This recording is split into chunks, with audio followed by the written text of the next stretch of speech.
I do want to bring on some of our Scottsdale fellows who heard a version of this talk just a few months ago and have been trying to implement Fuse um, practices for the last few months. And so if y'all could raise your hands, then I would love to let you also elaborate on this. So Adrienne and Kelsey. Is that okay, Ruth? Yeah, Can you that's bring them? great. I Yeah. can try and highlight them too with my but yeah, folks, if you can raise your hand, then you pop up. There we are. Yeah. Um, I don't see how I can raise my hand. I'm sorry.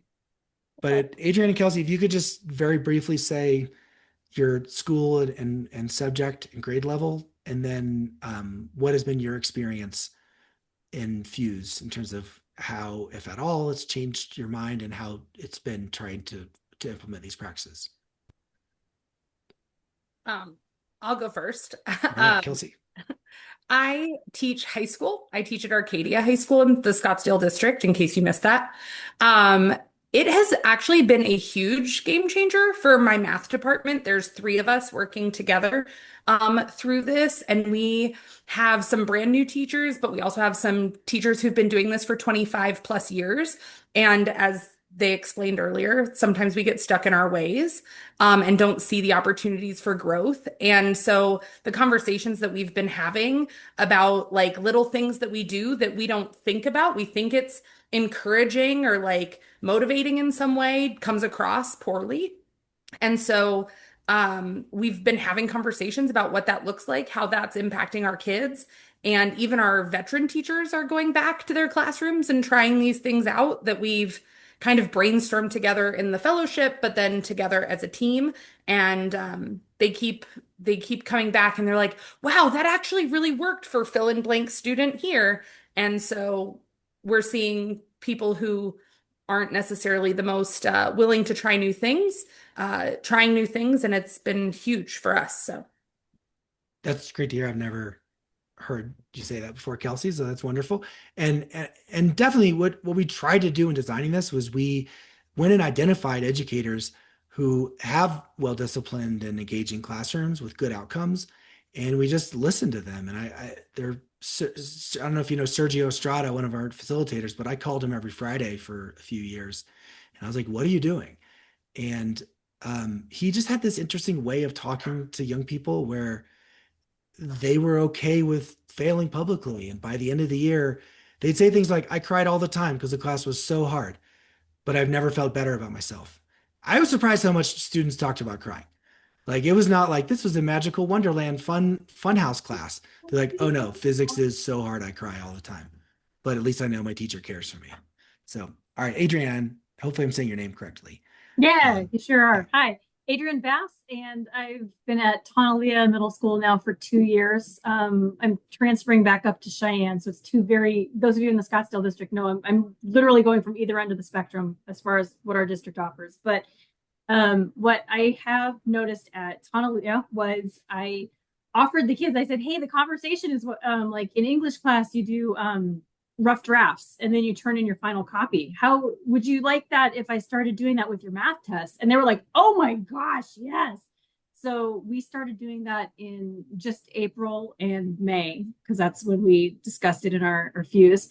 I would like to say I brought it back to the math department, but I am the eighth grade math department, so I did it. And I'm probably going to do the same at Cheyenne. We just won't tell admin that's what we're doing. But yeah, it had a really positive impact on the kids' willingness to look at what they did and try it again in a different way. I have a question if I can jump in Yeah, go for ahead. any of you, which is what tips or suggestions do you have so David, I'm thinking about your resources and um challenge, sort of how those should be in line with each other, right? What do you do when for some of your students, your default way of teaching is like you've nailed it, right? But then you're going to have a group of students who it's way out of balance. So how do you do that differentiated instruction, or what do you do when to make it so that that is the culture of your classroom for all of your learners? And uh yeah, kind of how does that work in practice with students at all different levels when they are tackling a new domain. Yeah, I'd like Kelsey and Adrienne to give concrete answers, and I just want to give like a principle that I try to recommend. And the principle is that um, yes, there are different levels of competence sometimes that students can get to in a course, especially when you've got really mixed courses. But in general, what we recommend is try to get everyone to the same level of demand, but be really flexible in the way you support. That sometimes students can get to a level of demand just doing the default stuff that you do. And many of us might have 30% of students that are perfectly fine. And we sometimes think, oh, by offering other accommodations or supports for the other 70%, I'm making it unfair or I'm being too accommodating. At least with college professors, I hear that a lot. And what I try to say is like maintain a level of demand, but be really flexible and creative in your supports. And a lot of the personalization is on whatever the student needs to meet that demand, rather than saying you're capable of 100%, you're capable of 50%. So, but Kelsey and Adrienne, I'm curious what that looks like in your class.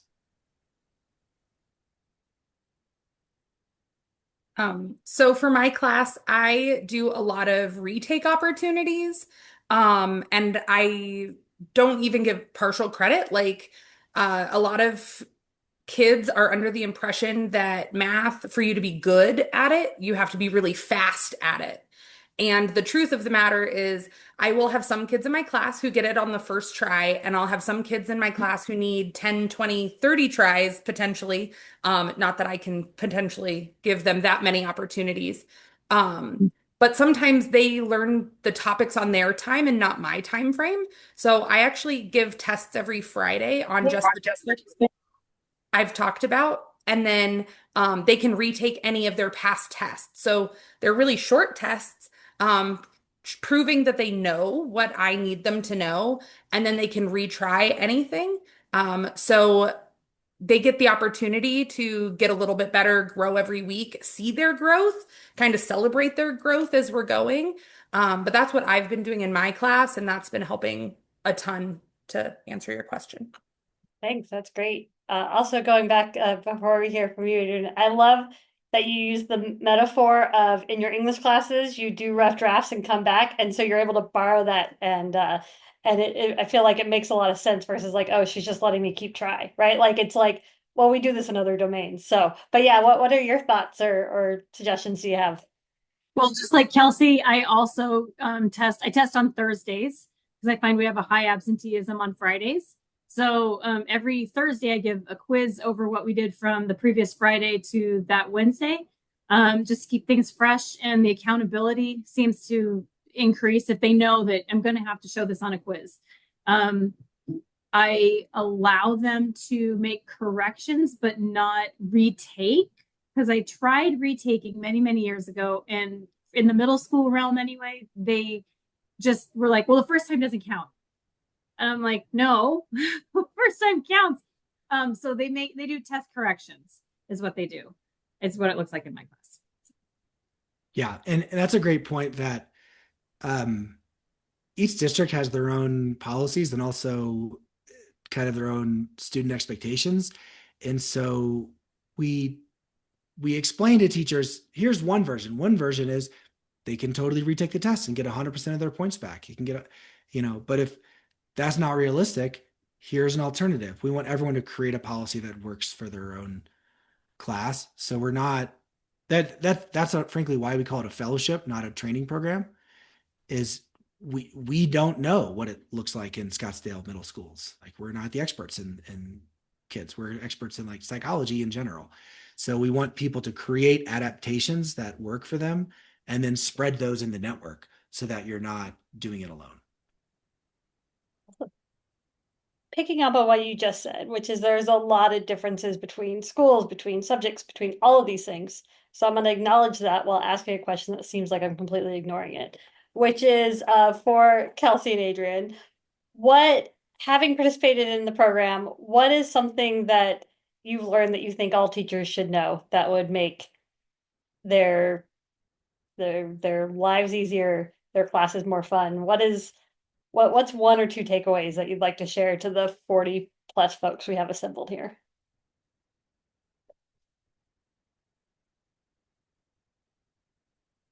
I'll go. Cheers.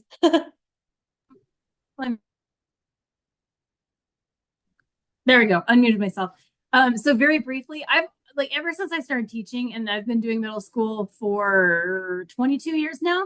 I've tried to step out a couple times and I keep coming back.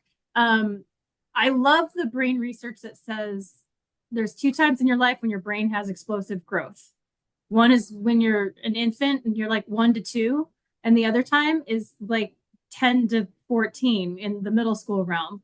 And so, one thing I wish all teachers knew was just like you are forgiving and you have fun with that toddler and you're patient with that toddler as they're figuring things out.